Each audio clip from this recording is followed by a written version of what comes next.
والصلاة والسلام على أشرف الأنبياء والمرسلين سيدنا أبي القاسم محمد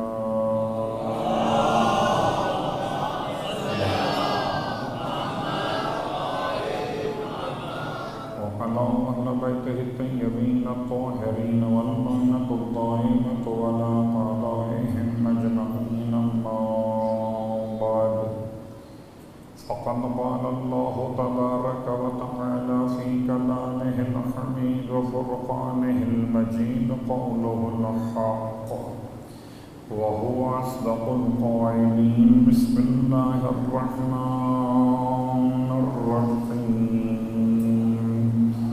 قل هل يستوي الذين يعلمون والذين لا يعلمون إنما يتذكر أولو الألباب صلوات پڑھ لیں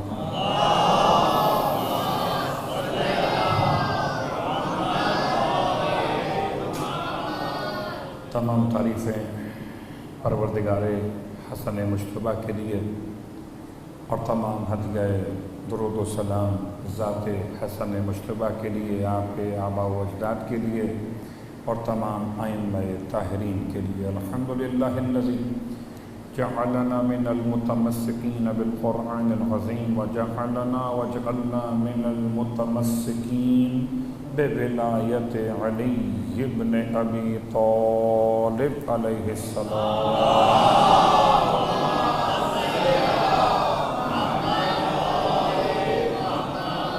عظم اللہ اجورنا و اجورکم بمصابنا بالحسن والحسین علیہم السلام وجعلنا وإیاکم انشاءاللہ من الطالبین بصأرہما مع ولیہما الامام المہدی من آل محمد علیہم السلام۔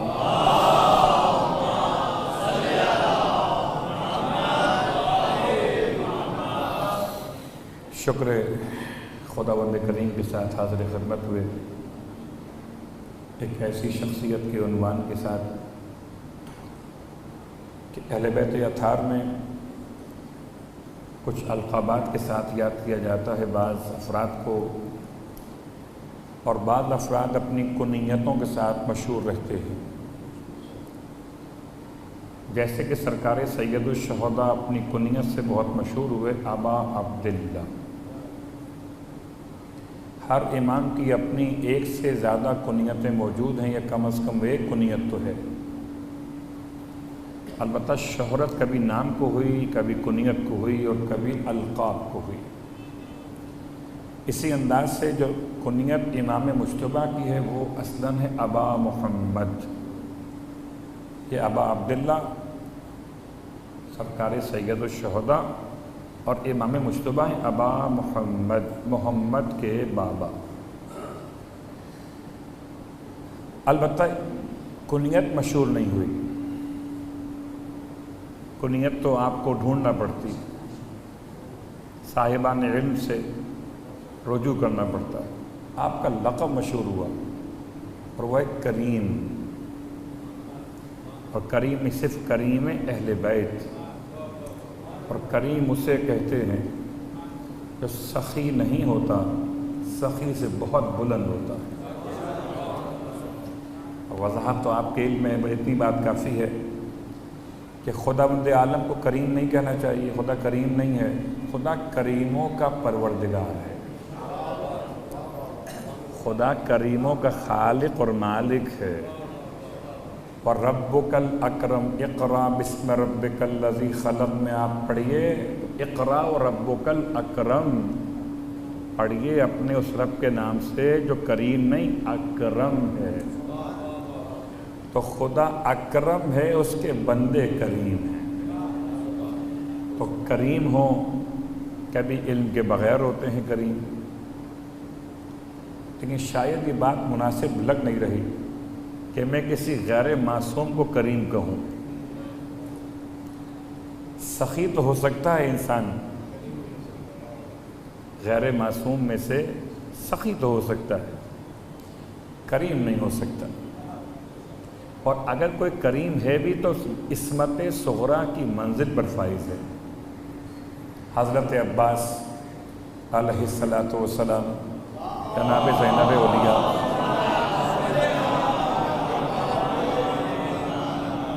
جناب ام البنین جناب زینب اولیاء جناب معصوم قم سلام اللہ علیہ، یہ سب کے سب کریمہ اہل بیت ہیں،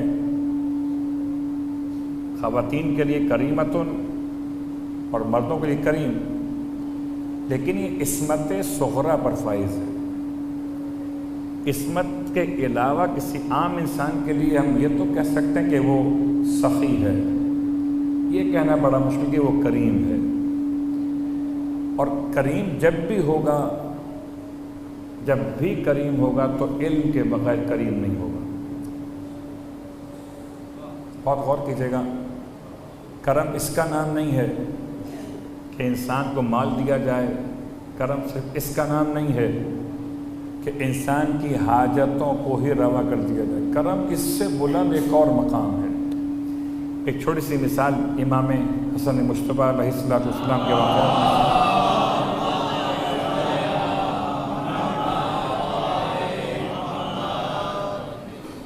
اور یہ مثال ایک مرتبہ بہت مشہور واقعات معصومین میں سے واقعہ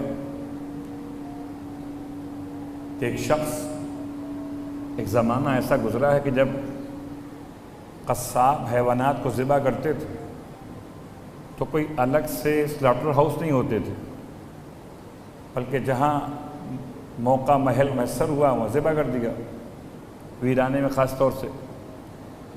تو اس نے حیوان کو ذبح کیا، گوسفند کو، ایک ویرانے کے اندر،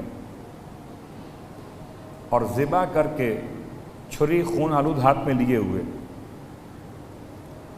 ذرا سا قضائے حاجت کے لیے ایک طرف کونے میں ہو گیا، اور جس کونے میں جا کے بیٹھا وہاں کسی نے کسی انسان کو قتل کر کے لاش کو ڈالا ہوا تھا۔ اب جانور رہ گیا پیچھے، ذبح کیا ہے، یہ ایسے مقام پر بیٹھا ہوا ہے کہ جہاں پر ایک لاش پڑی ہوئی ہے، بالکل تازہ لاش جس سے خون نمایاں ہے، اور قصاب کے ہاتھ میں ایک چھری ہے جس میں خون لگا ہوا ہے، اس کے کپڑے خون آلودہ ہیں۔ لوگوں نے دیکھ لیا، پکڑ لیا اسے، پوچھا تم نے کیا کیا؟ اب کیا منع کرنے کا کوئی امکان نہیں ہے، اس زمانے میں یہ ممکن نہیں تھا کہ خون کے ٹیسٹ کروائے جائیں کہ یہ خون انسان کا ہے کہ حیوان کا ہے۔ اس نے بے اختیار کو راستہ نہ پاتے ہوئے اقرار جرم کر لیا کہ ٹھیک ہے میں نہیں مارا، منع کروں گا تب بھی مشکل ہے، میں نے مارا۔ ابھی اس کو لے کے جا رہے تھے کہ اچانک اصل قاتل کو خبر ہو گئی،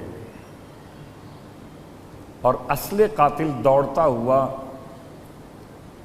پولیس والوں تک پہنچ گیا اور کہتا ہے اس کو چھوڑ دو، میں اس کا قاتل ہوں جو شخص قتل ہوا ہے، قاتل میں ہوں، یہ قاتل نہیں ہے۔ انہوں نے اس کو بھی پکڑ لیا، دونوں کو لے کر آئے، اور مولا متقیان علی ابن ابی طالب علیہ السلام کی بارگاہ مقدس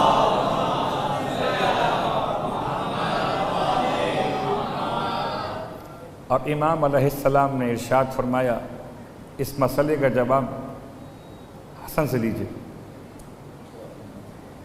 یہ بات یاد رہے کہ امام اپنے زمانے کے اعتبار سے امام ناطق ہے، اور اگر اس کا زمانہ ابھی نہ شروع ہوا ہو تو امام صامت ہے، لیکن کیا انداز محبت ہے کہ امام ناطق امام صامت کو آگے بڑھاتا ہے، امام صامت امام ناطق کے ہاتھوں کو چومتا ہے۔ اقتدار کے ایوانوں میں ایسے حالات کبھی نہیں ملتے، وہاں تو اگر بھائی بھائی حکومت میں ہو تو بھائی بھائی کا دشمن ہے، جیسے امین اور مامون، ورنہ باپ اور بیٹے جیسے کہ معاویہ ابن یزید اپنے باپ کا دشمن۔ تو اقتدار گرچہ معاویہ ابن یزید یزید کا اور اس کے باپ کا دشمن کیوں؟ کہ محبت اہل بیت میں ایسی تربیت ہو گئی.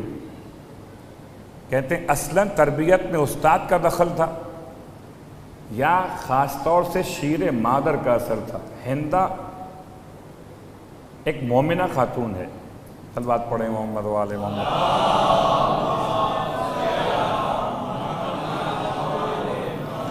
اور صرف اشارہ کرتے ہوئے کہ ہندہ ابتداء نابینا تھی. اس کے والد تاجر تھے. اپنی بیٹی کے آنکھوں کے لیے پریشان تھے. بڑے علاج کروائے. پھر مدینہ منورہ پہنچے اور معصومین کے برکتوں سے اس کی بینائی واپس آ گئی. مدینہ میں رہے اور امام حسن مجتبیٰ علیہ السلام کے گھر اور مولا حسین کے گھر بچی کا آنا اور جانا رہا. بینائی ملی اسی گھرانے سے ہے. یہاں تک کہ جب یزید کا رشتہ آیا تھا تب بھی اس کے باپ نے امام سے رجوع کیا تھا. آپ کیا حکم دیتے ہیں مجھے؟ رشتہ قبول کروں کہ انکار کروں؟ بہت دور اندیش مصلحت ہیں معصومین کی اس وقت کو دیکھتے ہوئے کہ جو آپ اب ہندہ کی مرثی سنتے ہیں نا بیٹھ کر کہ ہندہ آئی, اس نے چوتھے امام کے پاؤں چومے, سر رکھ دیا آپ کے قدموں پر اور پھر اپنا نام تعارف کرایا, میں کنیز شبیر ہوں. یہ سب مرثیوں کے پیچھے ایک تاریخ ہے کہ ہندہ اصلاً معصومین کی دعا سے بینائی پا کر اور معصومین کی اجازت کے ساتھ پھر اس کے باپ نے اس کو یزید کے نکاح میں دیا. اب کیا مسئلہ ہے تو آپ کے علم میں آ رہی ہے. پھر بات کہاں نکل کے بات پڑھیں محمد و آل محمد. آپ کہاں نکل گئے؟ بس اتنی بات یاد رہے کہ ہندہ کے دودھ کا اثر, استاد کی تربیت کا اثر. تو اقتدار کے ایوانوں میں ایسا ہوتا ہے کہ بھائی بھائی کا دشمن ہے, باپ بیٹے کا دشمن ہے, لیکن امامت کے پاکیزہ سلسلوں میں ایسا نہیں ہوتا. امام ناطق امام صامت کو آگے بڑھاتا ہے اور امام صامت امام ناطق کے حکم پر جان قربان کر دینے کو اپنے لیے باعث فخر سمجھتا ہے. اس لیے امام نے فرمایا اس مسئلے کا حل, اس قضیے کا حل کہ قاتل کون, ایک آلہ قتل کے ساتھ ایک بغیر آلہ قتل کے, تو قاتل کون؟ ایک کے لباس پر خون, ایک کے لباس پر خون بھی نہیں. قاتل کون؟ کس سے قصاص لیا جائے؟ کہ رجوع کرو کریم کی طرف. اور جب کریم اہل بیت کی طرف رجوع کیا لوگوں نے, ارشاد فرمایا میرے مولا نے کہ یہ قصاب کو بلایا, تم نے کیوں قبول کیا ہے؟ کہا مولا میرے پاس کوئی اور راستہ نہیں تھا, سارے شواہد میرے خلاف تھے, قبول کرتا تو نہ کیا کرتا, مرتا کیا نہ کرتا, قبول کرنا پڑا. اصلاً میں قاتل نہیں ہوں, اصلاً تو میں نے گوسفند ذبح کیا تھا, خون آلود چھری میرے ہاتھ میں, لباس پر خون تھا, قضائے حاجت کے لیے گیا کونے میں, وہ لاش پڑی ہوئی تھی.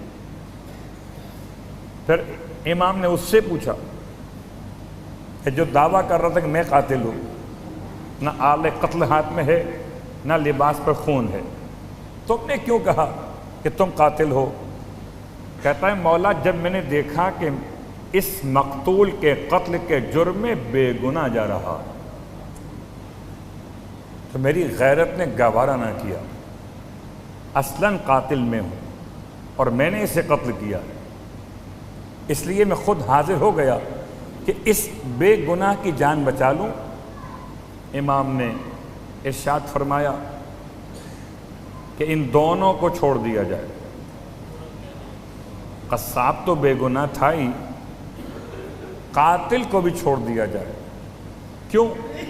اس لیے جس طرح سے کسی ایک نفس کو قتل کرنا پوری انسانیت کو قتل کرنے کے برابر، ایسے کسی ایک نفس کو بچانا پوری انسانیت کو بچانے کے برابر ہے۔ اگر اس نے ایک قتل کیا تو ایک کی جان بچائی بھی تو ہے، اس لیے قصاص اس سے نہ لیا جائے، اس کو بھی رہا کر دیا جائے۔ اب رہ گیا مقتول، تو مقتول کے ورثاء کو بیت المال سے دیت ادا کر دی جائے۔ صلوات پڑھیں محمد و آل محمد۔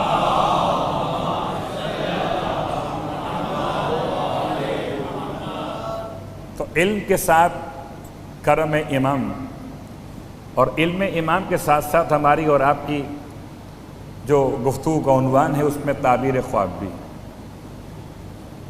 اور تعبیر خواب میں آج ہم آغاز کر رہے ہیں کہ بعض علماء کے نزدیک موجد کون، تعبیر خواب کا موجد کون ہے؟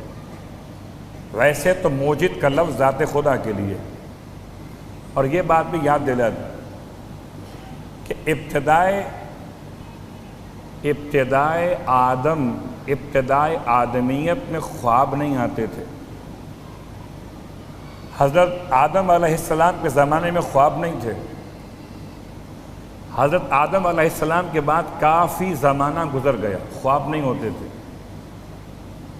اس کے بعد جب کسی قوم نے اپنے نبی سے جنت اور جہنم کے انکار پر ضد کی کہ ہم قبول کیسے کریں کہ مرنے کے بعد اٹھیں گے اور پھر جنت دیکھیں گے، جہنم دیکھیں گے، ہمیں سمجھ میں نہیں آتا، تو اس نبی نے اللہ سے دعا مانگی کہ پروردگار اس قوم کو سمجھانے کا راستہ تو عطا کر دے۔ تب پروردگار نے اس نبی کی دعا کے نتیجے میں انسانوں کو خواب کی نعمت سے سرفرازی عطا فرمائی،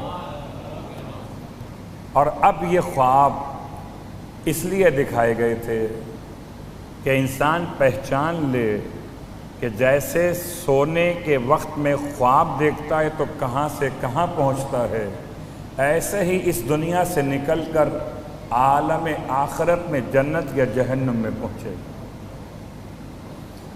صرف یہ تاریخ کا اشارہ ہے، مکمل حقیقت کا بیان نہیں ہے۔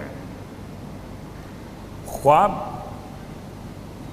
یعنی کہ حالت نیند میں انسان کا دیکھنا، اولاً تو یہ اشکال اس پہ وارد ہوا کہ کیا انسان حالت خواب میں زندہ رہتا ہے کہ مر جاتا ہے؟ سو گئے تو مر گئے، آیت تو یہی کہتی ہے۔ سورہ مبارکہ الزمر میں پروردگار عالم کا اعلان کہ اللہ یتوفی الانفس حین موتہا، اللہ ارواح کو قبض کر لیتا ہے ان کی موت کے وقت میں، اور جن کی موت کا وقت نہ ہو ان کی نیند کے وقت میں، واللتی لم یمت فی منامہا، اور جن کی موت کا وقت نہ ہو ان کی نیند کے وقت میں ان کی ارواح کو قبض کر لیتا ہے۔ کیا مطلب؟ کیا سونے والا مر جاتا ہے؟ جی مر جاتا ہے، لیکن کون سی والی موت؟ صلوات پڑھیں محمد و آل محمد۔ مر تو جاتا ہے، کون سی والی؟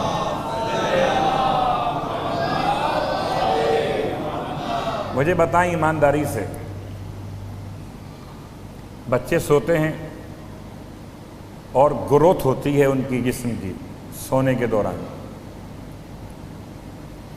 بچے، مثال اس لیے دی بچوں کی یہ سمجھ میں آسانی سے آ جائے، انسان سو رہا ہے، پنکھا تیز چل رہا ہے، اگر یہ مر گیا ہے تو سردی کیوں لگتی ہے اسے؟ پنکھا آپ نے آف کر دیا ہے، یہ سو رہا ہے، پسینہ آ گیا، گرمی کیوں لگی اسے؟ تو مر گیا تھا۔ بات واضح ہو رہی ہے؟ کروٹ لیتا ہے، کروٹ کیوں لیتا ہے؟ تو مر گیا تھا۔ کیا تم سمجھے کب کہ موت کا مقصد کیا ہے؟ یہ کون سی موت؟ پہلے سمجھو کہ جس میں انسان میں کتنی روحوں کے کنیکشن دیے گئے، ایک نہیں ہے، کم از کم 3 ارواح بیان کیے گئے جس میں انسانی کا کنیکشن ہے 3 روحوں کے ساتھ۔ کسی بدروح کے ساتھ نہیں ہے، 3 روحوں کے ساتھ۔ پہلی روح کا نام ہے روح نباتی، یعنی جس سے انسان کے جسم کی نشو نما ہوتی۔ ایک روح کا نام ہے روح حیوانی، جو اسے حرکت اور ارادے کے ساتھ حرکت، مڑنا، بیٹھنا، اٹھنا، اس میں معاونت کرتی ہے۔ اور تیسری قسم روح کی انسان کے ساتھ ہے روح نوری۔ تو حالت نیند میں 2 روحیں رہتی ہیں، ایک روح خدا کی طرف جاتی ہے، 2 روحیں رہتی ہیں، نباتی اور روح حیوانی، 2 رہتی ہیں، ایک چلی جاتی ہے۔ یہ تو بات تھی کہ حالت خواب میں انسان مرتا نہیں ہے، لیکن ایک فائدہ ہے۔ فائدہ کیا ہے؟ جب تک انسان سوتا رہتا ہے تب تک نامہ اعمال میں کچھ لکھا نہیں جاتا۔ مثال دیتا ہوں آپ کی خدمت میں۔ ایک شخص نے اولیاء کائنات علی ابن ابی طالب علیہ السلام کی بارگاہ مقدس میں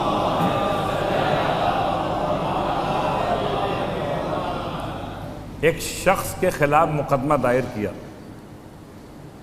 کہتا ہے مولا کے پاس جا کے فلاں شخص کہتا ہے کہ اس نے حالت خواب میں میرے حریم کے ساتھ ارادہ گناہ کیا تھا، حالت خواب میں۔ امام فرماتے ہیں حالت خواب پر تو کوئی شرعی تعزیرات نافذ نہیں ہو سکتی۔ بہت غور کیجئے گا، یہ میں مثال دے کر آپ کو کہیں گھیر کے لاؤں گا۔ حالت خواب میں اگر کوئی گناہ انجام دے، حالت خواب میں کوئی برائی کا ارتکاب کرے، تو تعزیری قوانین کے اعتبار سے کوئی اس پر کوڑوں کا عنوان، کوئی سزا کا عنوان نہیں ہے۔ مگر یہ کہتا ہے مولا سے مولا مجھے تو بس اس کو سزا ہی دلوانی ہے۔ حالانکہ رفع القلم، قلم اٹھا ہوا ہے، عن النائم، سونے والے پر سے۔ سونے والا سوتے میں نماز پڑھ سکتا ہے۔ بہت غور کیجئے گا، جب حالت نیند میں نماز نہیں ہو سکتی تو حالت نیند میں معراج کیسے ہو گئی؟ افسوس مسلمانوں کی عقل پر، حالت نیند میں یہ اپنی نماز کو نماز نہیں کہتے، محمد کی معراج کو معراج کہتے۔ بات واضح ہو رہی ہے۔ حالت نیند میں کوئی سوتے میں چلتا ہو، آفس جائے گا، سوتے میں نماز پڑھ لے، نماز قبول ہو جائے گی؟ یعنی رفع القلم عن النائم، قلم تو اٹھا ہوا ہے نائم پر سے، سونے والے پر سے۔ وہ شخص امام سے کہتا ہے مولا سے کہ مولا نہیں، مجھے تو بہرحال اس کو سزا ہی دلوانی ہے۔ اب امام کے پاس ایسوں کا بھی علاج تھا، اب مجبوری ہے، سزا دے نہیں سکتے، یہ مطالبہ سزا کا کر رہا ہے۔ اور میں اچھا اسے بلا کے لاؤ۔ اسے بلوایا، دن کا وقت ہے، کیسے دھوپ میں کھڑا کرو۔ جب دھوپ میں کھڑا کیا تو لا محالہ اس کا سایہ زمین پہ پڑ رہا تھا۔ فرمایا اس کے سائے پر 80 کوڑے مار دو، اس کے سائے پر 80 کوڑے مار دو۔ یہ بھی مطمئن اور مسئلے کا حل۔ صلوات پڑھے محمد و آل محمد۔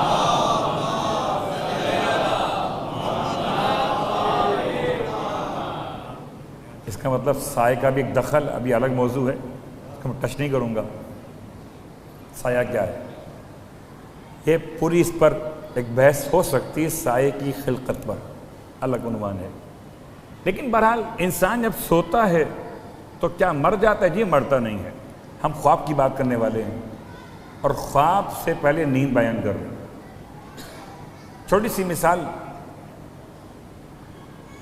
کہ کبھی اگر آپ کہیں پر گاڑی میں جا رہے ہوں اور کوئی آپ کو ایسا کام راستے میں کرنا پڑے کہ گاڑی سے اترنا پڑے اور انجن آف نہ کریں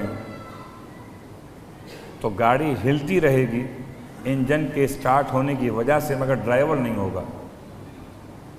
اب یہ گاڑی نہ آگے جا سکتی ہے نہ پیچھے آ سکتی ہے، اس کا آئل بھی یوز ہو رہا ہے، اس کا سسٹم بھی کام کر رہا ہے، ہو سکتا ہے اندر اے سی بھی کام کر رہا ہو، کیونکہ انجن سٹارٹ ہے۔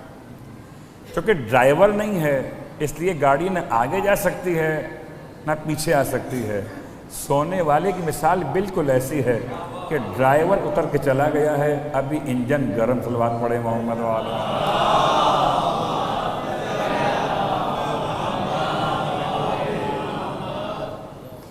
اب آئیے ہم آج سے شروع کرتے ہیں تعبیر خواب کے حوالے سے۔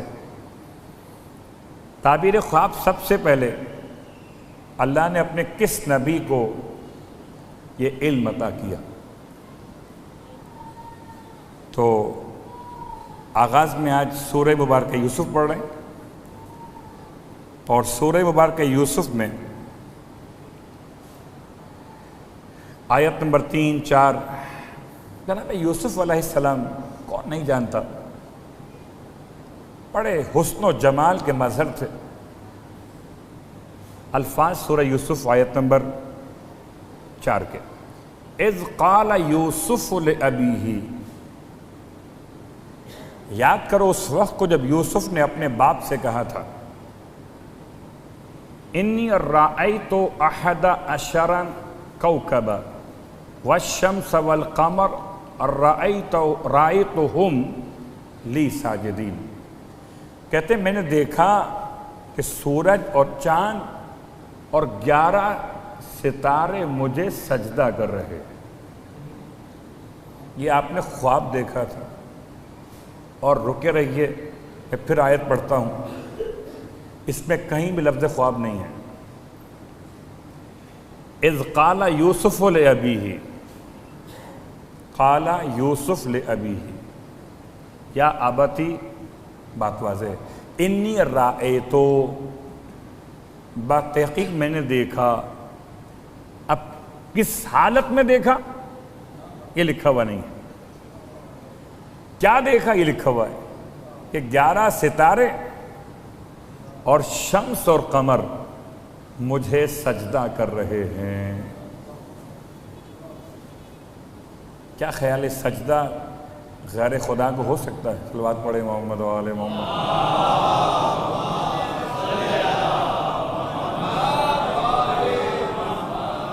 نہیں ہو سکتا، بالکل نہیں ہو سکتا۔ ہاں خواب میں ہو سکتا ہے، خواب میں ہو سکتا ہے۔ دلیل کیا ہے؟ آیت قرآن۔ اور باقاعدہ جب ہم تعبیر کی بحث آگے بڑھائیں گے تو یہ ہے تعبیر میں کہ اگر کوئی انسان خواب میں یہ دیکھے کہ سورج اسے سجدہ کر رہا ہے، تو سمجھے کہ بادشاہ کی طرف سے کوئی بڑی ذمہ داری ملنے والی ہے۔ تعبیر خواب۔ تو جناب یوسف علیہ السلام نے جب خواب دیکھا تو لفظ خواب استعمال نہیں کیا، مگر قرینے کے اعتبار سے یہ بات سمجھائی گئی کہ یہ خواب دیکھا تھا۔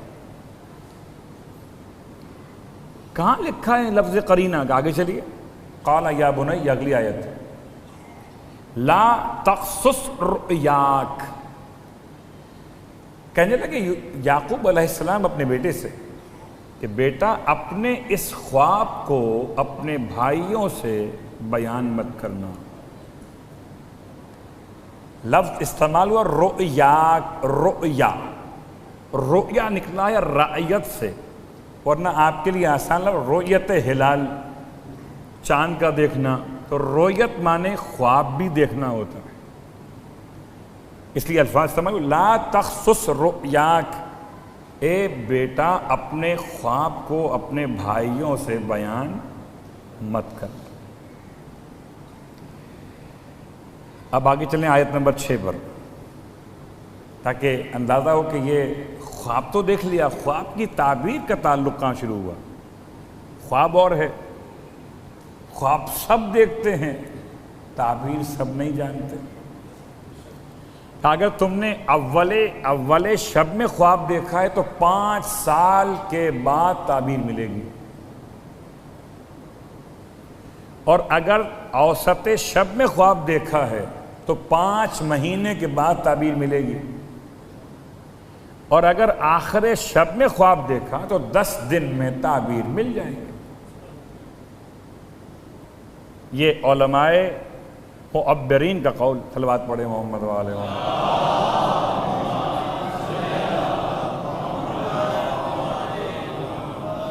حضرت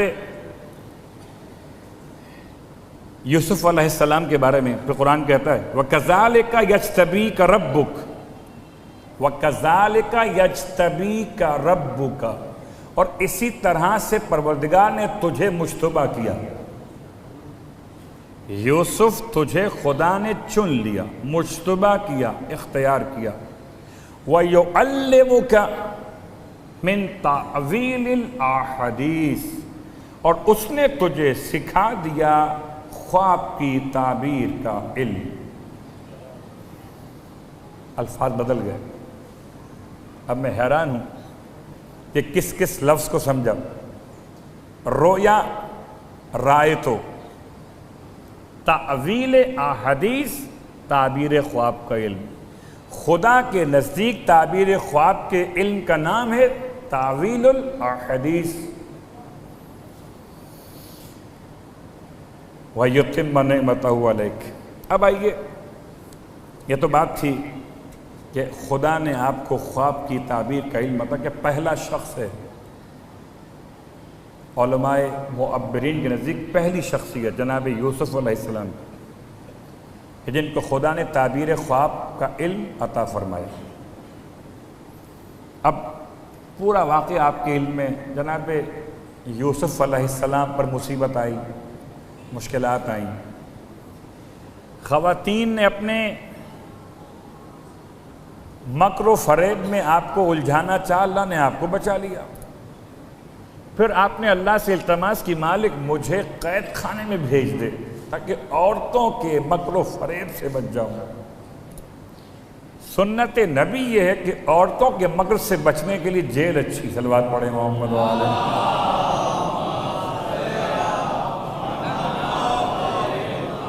یہ صرف اسی حد تک بات کر رہے ہیں، اور چونکہ حالات و واقعات تو آپ کے میں پورا واقعات نہیں پڑھوں گا، میرا موضوع واقعات معصومین نہیں ہے۔ جناب یوسف علیہ السلام جیل میں آ گئے۔ اب جیل میں آنے کے بعد اب ہم قرآن پڑھتا ہوں فَدَخَلَ مَعَهُ السِّجْنَ فَتَيْنِ، اور ان کے ساتھ جیل میں داخل ہوئے 2 جوان۔ آپ فتح جانتے ہیں، کل ہم پڑھا لا فتح الا علی، فتین 2 جوان۔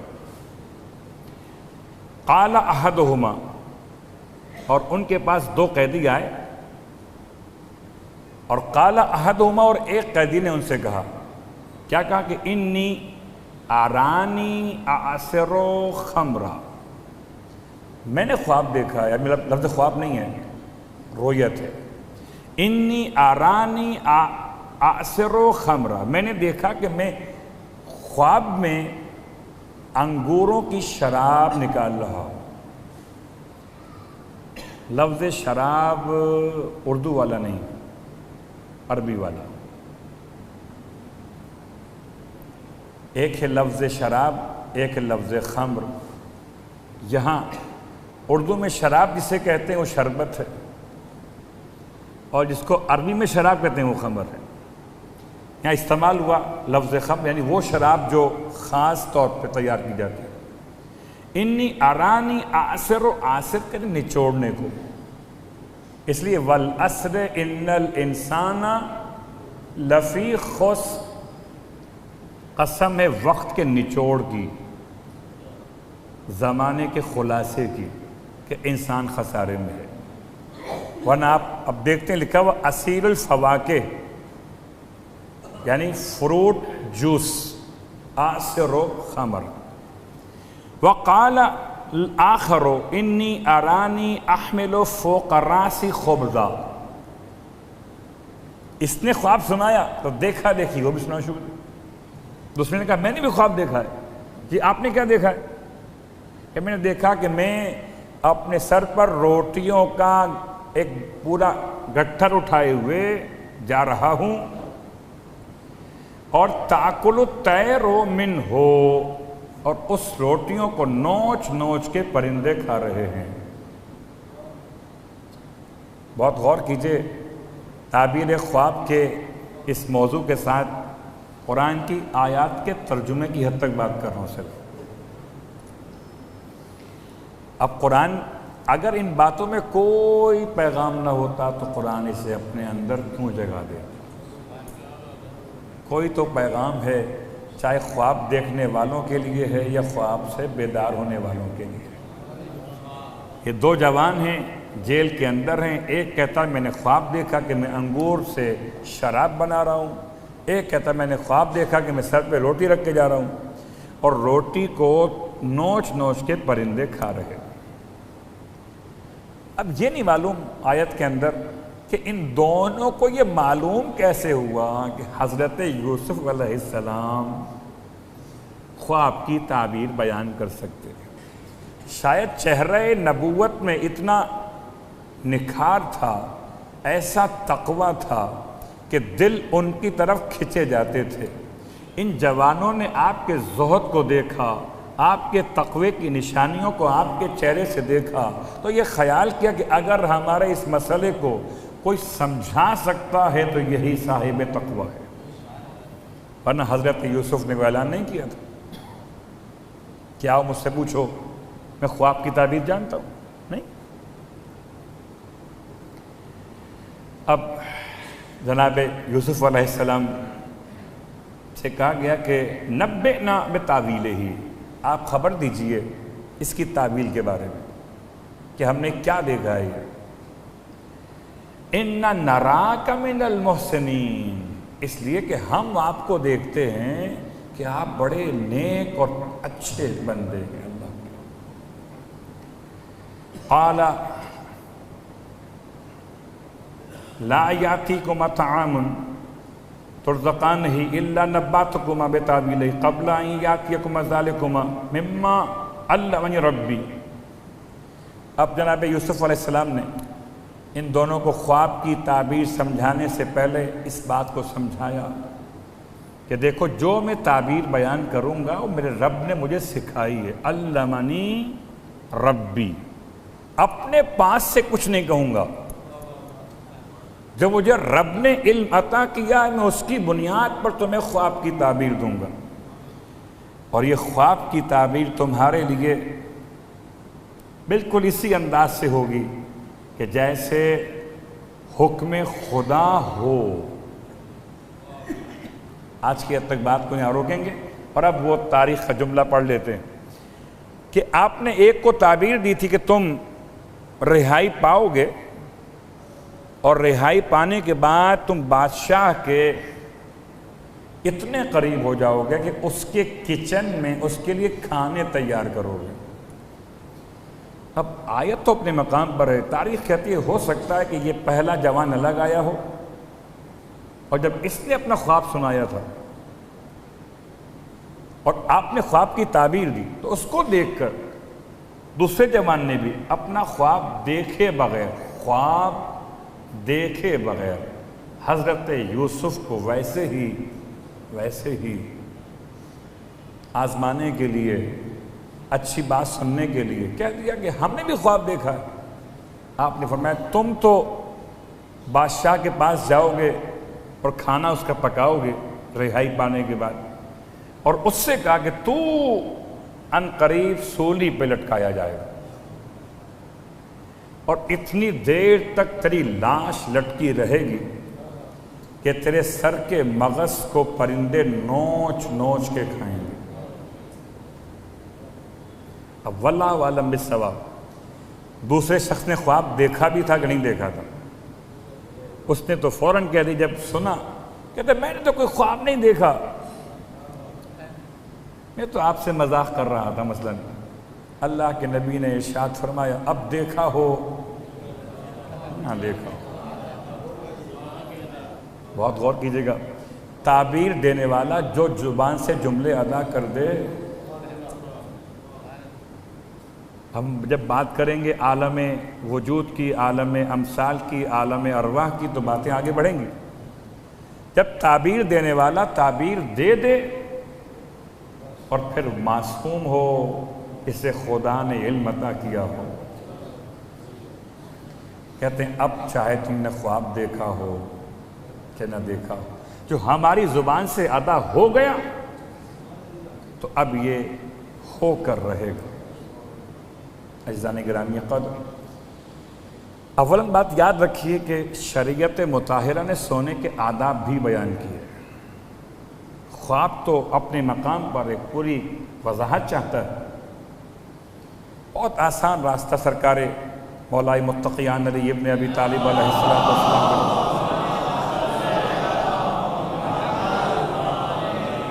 کہ رات کو سونے سے پہلے انسان اگر باوضو ہو کر سو جائے، یہ بھول جاتے ہیں، کبھی یاد رہتا ہے کبھی بھول جاتے ہیں، کوئی بات نہیں، اسی لیے ہم بار بار اس کو دہرا دیتے ہیں کہ شب داری کا موسم ہے، تو شب داری کا مطلب کہ رات بھر جاگ کر عبادت کرنا۔ کوئی ایسا نسخہ بتائیے کہ سوتے بھی رہیں اور عبادت بھی رات بھر ہو جائے، کہ اس کا ایک ہی راستہ ہے کہ وضو کر کے سو جاؤ۔ میں حیران ہوں، دنیا کہتی ہے کہ چہرہ دھو کے نیند اڑ جائے گی، شریعت کہتی ہے نیند آ رہی ہو۔ اب دنیا کی بات صحیح ہے، یہ شریعت کی بات صحیح ہے، نیند آ رہی ہو تو پہلے وضو کر لو۔ اگر پانی چہرے پر پڑنے سے نیند اڑ جاتی ہوتی تو شریعت کبھی بھی آپ کی نیند نہ اڑاتی۔ البتہ غور کیجئے کہ شریعت یہ چاہتی کہ انسان سونے سے پہلے اگر وضو کر لے گا تو اس کے نامہ اعمال میں رات بھر عبادت کا ثواب لکھا جاتا رہے گا۔ حالانکہ جیسے ہی آنکھیں بند ہوں گی ویسے ہی وضو ختم ہو جائے گا، یعنی اس طرح کی نیند غالب ہو جائے جو کانوں پر بھی غالب ہو اور آنکھوں پر بھی غالب ہو، وضو ختم ہو گیا۔ اب ایسے میں انسان اٹھتا ہے درمیان شب کے اندر، واش روم جاتا ہے، وضو ختم ہو گیا، ختم ہونے دیجئے، آپ کا کام ختم ہو گیا۔ آپ نے سونے کے ارادے سے سونے والا وضو کر لیا۔ اب کبھی کبھی لوگ نیت میں مشکلات سوچ لیتے ہیں، جناب وہ کون سی نیت سے کریں وضو؟ کہ ساری نیتیں رکھو اپنے گھر میں، ایک نیت یاد رکھو، قربتاً الی اللہ۔ اب اس نیت سے سو تب بھی عبادت ہے، اس نیت سے وضو کر کے نماز پڑھو تب بھی عبادت ہے، اس نیت سے وضو کے بعد قرآن کو ہاتھ لگاؤ تب بھی عبادت ہے۔ تو انسان اگر رات میں وضو کر کے سوئے تو اتنا تو یقین ہے نا کہ پھر شیطان وضو کے بعد کہاں سے آئے گا؟ صلوات پڑھیں محمد علیہ۔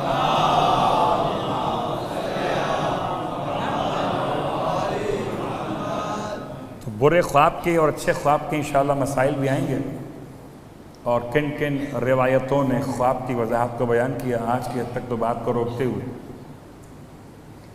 بس کبھی ایسی روایات بھی سامنے آتی ہیں جو خواب کی بنیاد پر مصائب کو بیان کرتے ہیں۔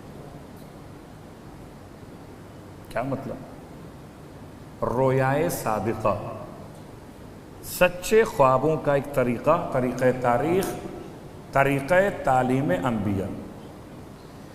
اور آج دل چاہتا ہے کہ ایک ایسی مصیبت کا تذکرہ کروں کہ جو مصیبت واقعاً اس قابل ہے کہ اس پر ماتم کیا جائے۔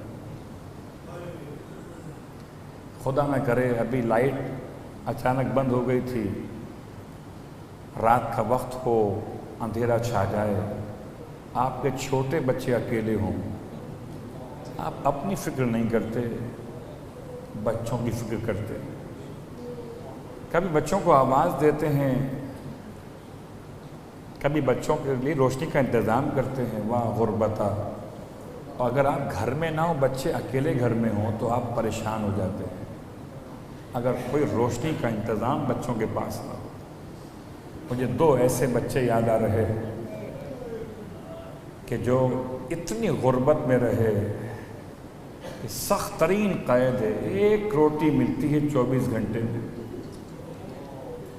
تو ایک دن چھوٹے بھائی نے بڑے بھائی سے کہا کہ بھیا اگر ہم اس انداز سے یہاں پر رہیں گے کتنے کمزور ہو گئے ہوں گے، آپ سمجھ سکتے ہیں نا؟ اولاد والے خوب سمجھتے ہیں اس بات کو کہ بچے کھانا دن میں 4 دفعہ مانگتے تو ماں باپ ان کو منع نہیں کرتے۔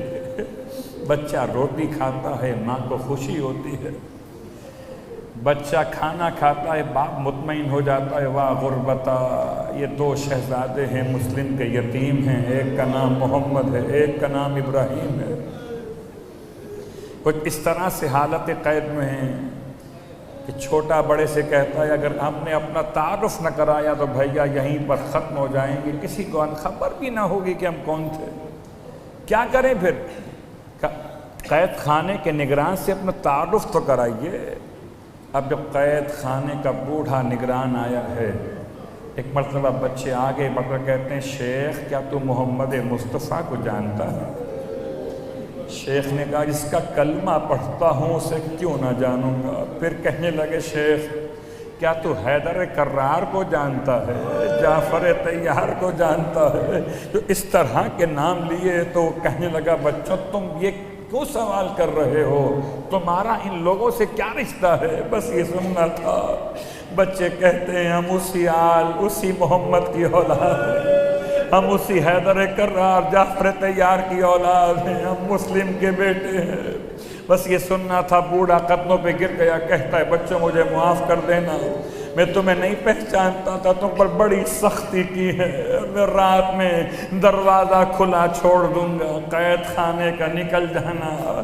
میں کہوں گا یہ زمانہ وہ ہے جب بازاروں میں روشنی کا انتظام رات میں نہیں ہوتا تھا، گلیاں میں اندھیرا چھایا ہوا ہے، دونوں بھائی ایک دوسرے کا ہاتھ تھامے ہوئے، ذرا کہیں کو تیز ہوا چلتی تھی، کوئی جھاڑیوں کی سرسراہٹ کی آواز آتی تھی، بچے گھبرا جاتے تھے، ارے کوئی پہچان نہ لے قید خانے سے نکلے ہوئے ہیں۔ عزادارو خالی پیٹ رات میں اس طرح سے بچے گلیوں میں گھومتے رہے، کوئی پرسان حال نہ تھا۔ روشنی صبح کی قریب آ رہی تھی، بچوں نے اپنے آپ کو اس طرح محفوظ کیا جیسے ان کے خیال میں بہتر طریقہ تھا کہ درخت پہ چڑھ کے پتوں میں چھپ کر بیٹھ گئے۔ کہتے ہیں جیسے ہی ایک خاتون پانی بھرنے کے لیے نہر کے کنارے پہنچی ہے، دیکھا بچوں کے چہرے کو، آواز دی کس کے بچے ہو، اتنی صبح صبح کیسے گھر سے باہر آ گئے؟ تب بچے ڈرتے ہوئے نیچے اترے، اپنا تعارف کرایا۔ خاتون کہتی ہے میرے ساتھ چلو، میری مالکن مولا کی ماننے والی دونوں کو لے کر اپنے گھر میں آئی ہے۔ خاتون خانہ نے بڑا استقبال کیا ہے، بڑے طویل عرصے بعد ماں کی یاد تازہ ہو گئی، ارے نرم روٹی پکا کے دی گئی، بچوں کے لیے کھانے کا مکمل انتظام تھا، لباس کا انتظام کیا، بستر کا انتظام کیا، دن بھر کے رات بھر کے تھکے ہوئے جب اگلی رات آئی بچے جلدی عشاء کے بعد لیٹ کے سو گئے۔ کہتے ہیں ایسے میں چھوٹے نے خواب دیکھا ہے۔ کیا خواب دیکھا ہے؟ دیکھا کہ بابا مسلم ابن عقیل آئے ہیں، دیکھا کہ بابا بیٹے کو گلے سے لگا رہے ہیں، کبھی رخسار چومتے ہیں، کبھی گلے کو چومتے ہیں، کبھی پیشانی کو چومتے ہیں۔ بچہ باپ کی گود میں لپٹا ہوا ہے، اچانک آنکھ کھل گئی، دیکھا تو کمرے میں اندھیرا چھایا ہوا تھا، ارے بابا موجود نہ تھا، اندھیرا کمرے میں تھا۔ رونے لگا، رو کے کہتا تھا بھیا بھیا بابا ابھی تو آئے تھے، مجھے سینے سے لگائے ہوئے تھے، لیے بغیر واپس چلے گئے۔ دونوں بچے اتنے کم سن ہیں کہ اٹھ کے رونے لگے، اندازہ ہی نہ ہوا کہ رونے میں کیا قیامت آ جائے گی۔ کہتے ہیں حارث ملعون اس خاتون کا داماد بیان کیا جاتا ہے، ارے اس کو خبر ہو گئی، بچوں کو ڈھونڈتا پھرتا تھا، انعام کے لالچ میں بچوں کی آواز سنی، اندھیرے میں بدبخت اس طرح ٹٹولتا ہوا آیا، بچوں کو بالوں سے کھینچ کے باہر آیا۔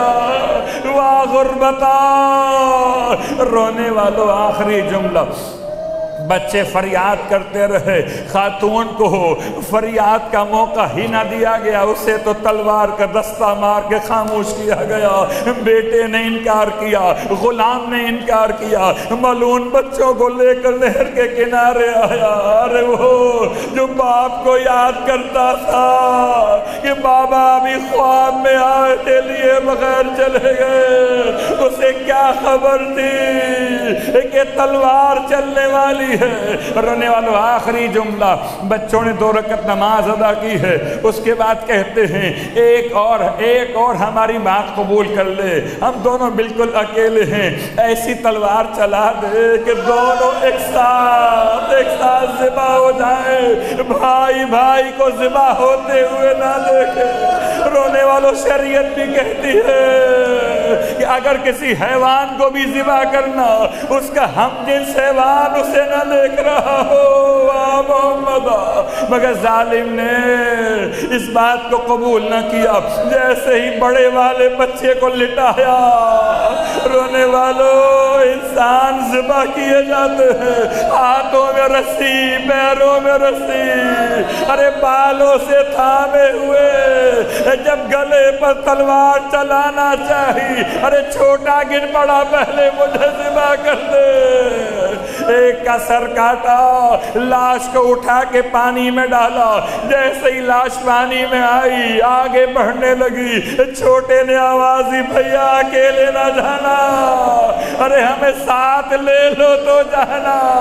دوسرے کی لاش بھی ڈالی گئی، دونوں نے باہیں گلے میں ڈال لی۔ واہ محمدہ، ماں کو خبر نہ تھی، باپ شہید ہو چکا تھا، کسی کو خبر نہ تھی، مسلم کے یتیم مسلم